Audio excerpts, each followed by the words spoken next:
Good morning, ladies and gentlemen. I hope you are having a good day today as you wake up this morning, because today I will be discussing the one thing you never learned in school. Now, of all the years, we, the youth, and the children who are still in school today are learning high school, elementary, and college. There's one thing that even academic institutions, teachers, and even the friends that we know didn't teach us. That's failure. Now, let's define success and failure. This one. So, success is something you achieve when you pass a certain requirement, test, or ordeal. You meet a certain standard. So it's something that is fulfilling in your part, isn't it? While failure is something negative in perspective. It's something heavy to take. Failure is something you get when you don't pass a certain test or a certain requirement, yes, or deal. And the opposite, in contrast, of success. Now, society is made to realize that failure is the end of everything. That's why there are people, when they encounter failure, when it comes right on your doorstep, it's like there's some death sentence that they accept, combined reclusion perpetua or life imprisonment. That's why they can't move on. But look at people like Albert Einstein. He was able to formulate the theory of relativity and gain fame all over the world, and yet he was expelled from school for thinking slow. He was mentally slow. But look, he was able to gain success. Bill Gates, builder of one of the most gigantic IT conglomerates in the market, was able to build Microsoft and have a run for our money for those operating systems in our computers. But look, he was a college dropout, but he still gained success. You know, friends, we must take failure as something positive. We must give it a new definition, and we must not take it seriously. Today, I will be discussing 4 things. 1, a new definition of success and failure. Number 2, the 2 kinds of failure. Number 3, the elements of failing forward. And number 4, the process of failing forward. Now, first of all, a new definition of success and failure. I want you to define that success is a process. You need to do some steps, or you need to undergo challenges in order for you to succeed. It's not just some shortcut way or some diversion road for you to go to that success that you want. However, failure is success, growing in the process. It's a choice for you, a one path that leads you to one certain destination in order for you to fulfill yourself, or something that will provide you avenues for you to improve yourself. Because failure is something that will make you realize who you really are.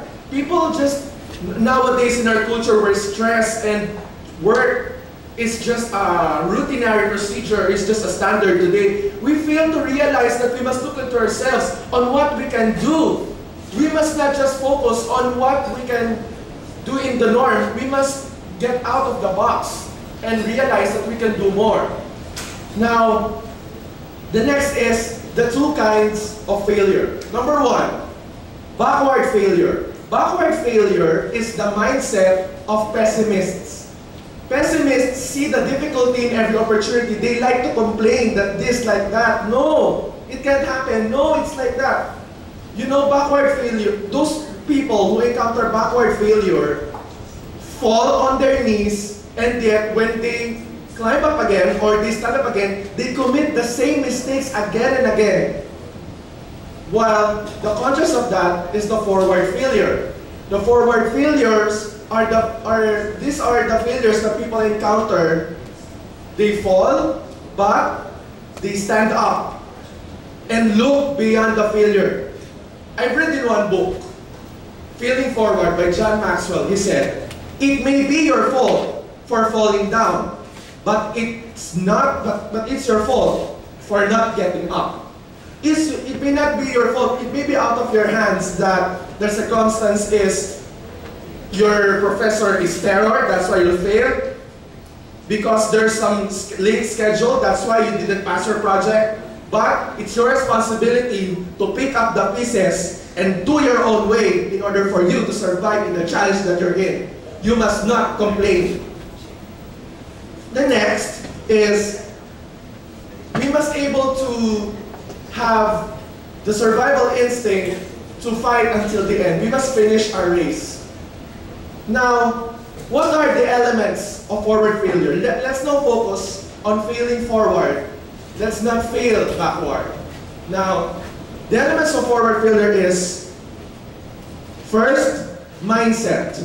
People, you must take into mind that failure is an inside job. Whatever you do, it does not come from some supernatural source or some ghost or some spirit that will come into you. No, it's not that. You know, the first onset of failure is fear. You know, I've got some interesting trigger for you. You know, fear is actually an acronym for false expectations appearing real. See, fear is something that is just an illusion of the mind. It's a figment of our imagination. We create it. That's why we should avoid failure now. You know, in the book, there are 3 reasons why we fail. Number 1, you feared failure. Number 2, you misunderstood failure. And number 3, you were unprepared for failure. Now, I have some paper for you. Say it to yourself quietly the opposite of this. You do not fear failure. You understand failure. And you are prepared for failure. Good feeling, isn't it? Now, if people nowadays would just like to accept it themselves, that they can do challenges for themselves and just do not back out, they realize that it's a relief for them to spend their own sweat and blood for them to succeed. You know, there are 2 kinds of people nowadays: that don't dare try people and don't dare miss it people. Don't dare miss it people like to give the thrill of their lives. It's me. No, I have a calculus subject today, and I have a terror prof. During the 3rd term, I have 2 departmental exams, 45% each. One, 53 over 100. The second, 23 over 100. And yet, I did not cry over my failure. I stood up. I did not give in that I will fail. And right now, I'm still a regular student. Because I know in myself that I must move on and have this failure knocked down on its knees, because I know that I can fight until the end. The next of the element is acceptance. We are called Lasallian achievers for God and country. You know why achievers succeed? Because they accept in themselves what they can do, what they cannot do, and their limitations. Achievers accept who they really are, and we achievers, so to speak, must accept that our abilities must not be of very high or very low. We must not compare ourselves to others. We must accept that this is our ability and use it to be utilized on ourselves. And the last of the elements is adversity. One of the great stories in the Bible, David and Goliath, tells us what adversity is. You know, David did not just go into the battlefield because he's little. He has an army, yes, but he's little. No, he did not just come because he is so small. He know in himself that he can face victory by his slingshot and with faith. You know how we can counter adversity? It's faith. We must have that little leap of faith that we can succeed. People easily get down and lose hope because they are isolated with that one situation in their life and not look beyond the bigger picture of what might happen. We must do that. We must look on broader perspectives on what must be done in order for failure to be prevented. But I'm not saying that we must actually evade it, but we must face it. Then, the last topic that I'll be talking about is the process of moving forward. Number 1, think positive. The basic law of counteracting it is thinking positively. The law of positivity and negativity in mathematics tells us the basic principle. When you subtract a negative number which has a bigger value and a positive number which has a smaller value, what will be the answer?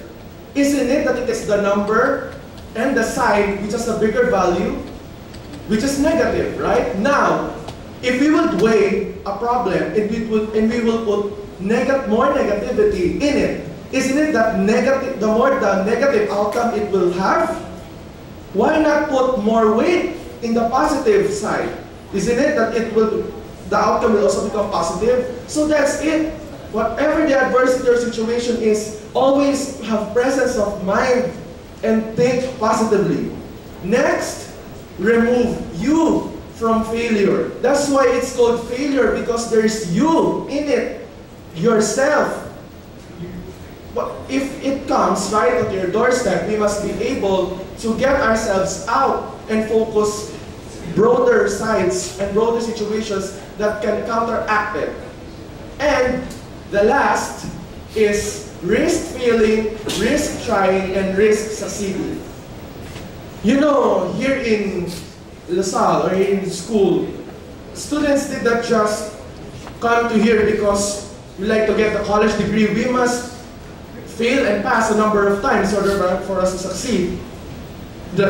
Now, people and friends, you must take it into mind that life is a one straight road. When you turn back, there's nothing. But when you move forward, there's a one straight road. We must look on what is ahead and not what is on the back. I want you people to dare to fail forward, and good morning.